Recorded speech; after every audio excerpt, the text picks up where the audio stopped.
I have no real problem with the Chicago White Sox. Except for those few times a year when they have the nerve to challenge the Chicago Bulls. And I'd like to just say, how about how good these Ricketts kids turned out, huh? There they were, stranded, in the middle of nowhere out there in Nebraska. And they all had the courage and the fortitude to fight their way to Chicago. Couldn't be happier for the choices you made. And the whole family, the Ricketts, have done a really nice job. And I just want to say, there's a picture on the screen. I think you all see it. You know what it looks like. You know what the river looks like on the 17th of March. And there's only one time when that green river would ever genuflect, and that was to the one time when it was dyed blue this year. Now,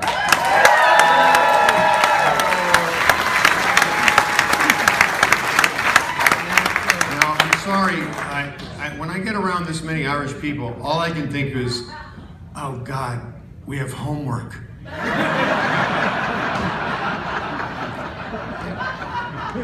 And I haven't done it. I have not prepared a single thing at all. And I started calling people going, hey, I gotta talk tonight. I don't know what the hell this thing is at all. I have no idea. And they're like, you're gonna be fine, you're gonna be fine. You're usually fine. And so one said, well, you could try the old Irish Alzheimer's joke, The Irishman gets Alzheimer's, forgets everything but his grudges. A lot of you have heard that one. So I'm going to let that go. So but I knew that what would happen tonight, and what has truly happened, is that there has been a flood of impressions. No.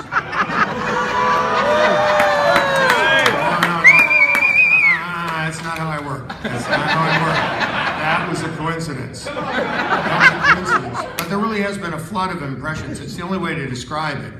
To see all these connections that are made here, when, the professor talks, or, there's so many connections. Your families and our families are connected in so many ways. I think about Audie Murphy. I'll go backwards. My remarks will wander a bit. Some of you're my favorite too. You are my favorite. I was hoping when I saw you, she better be up there when I'm up there. It's not going to be a great night for me. It's not going to be great. But maybe you guys want to get a lounge chair, because I'm going to go on and on, Tony.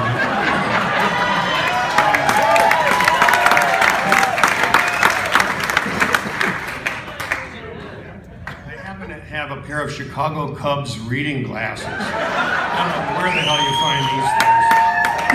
But I want to start from the beginning. So, gentlemen, take your jackets off. Ladies, unhook anything. Our eldest ancestors came over on the boat, husband and wife, and of course, she was pregnant. So because she was pregnant, Ms. Doyle was incarcerated, or held over, as they say, in Ellis Island until the baby could be born and found to be okay and healthy and everything. That took about 6 or 7 weeks, at which time she came ashore. She was separated from her husband, who went someplace downtown. And not only, by the time she found Old Man Doyle, she'd not only found an apartment, got a job, and paid off the bill at Ellis Island. She paid for the apartment before she found him in the street. And she really found him in the street, too. It was corned beef on rye all over his face and neck for many days. So that's how I got here. And then from there it goes to my father, who in 1960 took me over to OLPH. How many of you ever come in late to Mass in Glenview? And there was a guy from Massachusetts who was speaking there, and the place was very crowded inside the church at OLPH, much more crowded than for the High Mass ever. And we stood outside and listened to John F. Kennedy speak through these speakers outside. And when John F. Kennedy came out, my father, to this day, for many years I didn't understand, but he just pushed me all the way through all these people, through the Secret Service, and pushed me right into the man who would be the President of the United States. That was our dad who did that. So, the story of his family. I want to thank Brian Noonan for going on. And I want to thank Brian O'Brien for so many things. My father also, my name is William James Murray. I'm named after my uncle. See, hey, I came a long ways. I was in Slovenia 2 days ago. I'm tired. I'm named William James Murray after my Uncle Bill, who used to give me $1 every time he saw me, which wasn't that often. That's why it took a while to amass the kind of money that I got now. And my middle name is James after my father's great friend Jimmy O'Donnell, who my father carried to school when Jimmy O'Donnell broke his leg. He carried him to school, and when my father died, he said, "I'm very happy to return the favor and carry your dad." Aww. My grandfather was a funny man, probably the real source of my humor.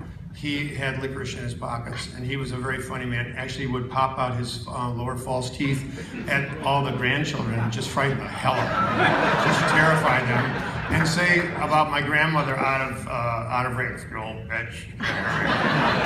She always acted like she couldn't hear him.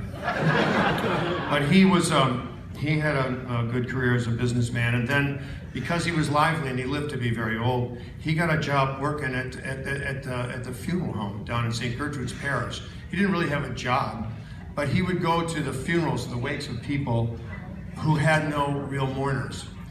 So he would be there and talk with the widow or the grieving one as if he were their friend. And he had that kind of gift, that kind of grace, that he could step in. And that's what I see of all the people that are spoken about here tonight. There's a grace that falls on us. And you're taught to catch it, you're told to catch it, but it's up to you to catch it. Who we are and where we came from. We all came from, our ancestors came from across the sea, and we're all fertilized by all the bodies and the lives of those black and white photographs that we saw on the screen. And the ones that are being mentioned tonight are people who are fortunate enough to get the sort of high-grade compost of this great culture, this great heritage that we all inherit. I'm happy to share it with my brothers and sisters and with all of you. I'm very honored to be here tonight, and I look forward to being an Irish man for the rest of my life.